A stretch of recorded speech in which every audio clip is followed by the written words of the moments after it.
Well, welcome to my impromptu office. It's called Life on the Road. I got my beginning comedy experience working in New York City. Now, if you've heard about New York City, it has a bit of an edge to it, a little bit of an attitude.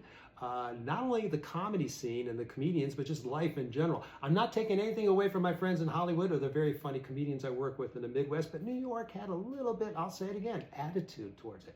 Matter of fact, I don't think they would put up too much with, I'll go ahead and say it, a prop comic. That's the topic today.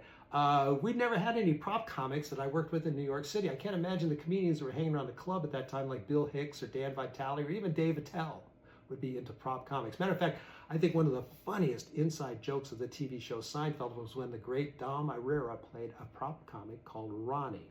Okay, so I had that attitude. Never judge a book by its cover. I was out in Hollywood then. A few years later, I was a talent coordinator for the Hollywood Improv, and I got a call from one of the agents that we worked with.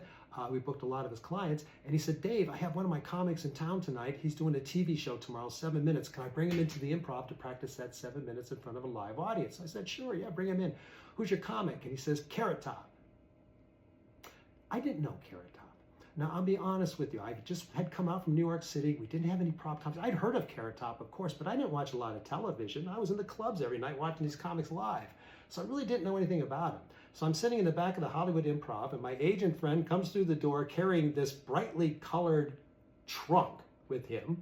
And behind him comes Carrot Top, looking like the girl from the Wendy's commercial. He says that about himself, so I'm not making fun of him. Anyway, he's coming in carrying this brightly painted trunk also. And I thought to myself, first thing I thought was, oh man, a prop comic.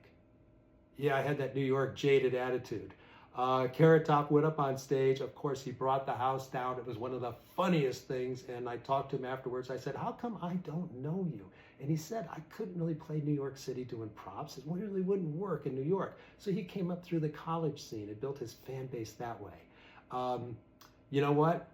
You can't judge a book by its cover. When I thought prop comic, yeah, jaded New York City. When I saw him, one of the funniest guys I've ever met, super nice guy. And for those of you still doubtful out there, if you're watching this, I can tell you right now, I bet you would love to trade bank accounts with Carrot Top. All right, my name is Dave Schwensen. You got the lesson there. Thank you for watching, and until next time, keep laughing.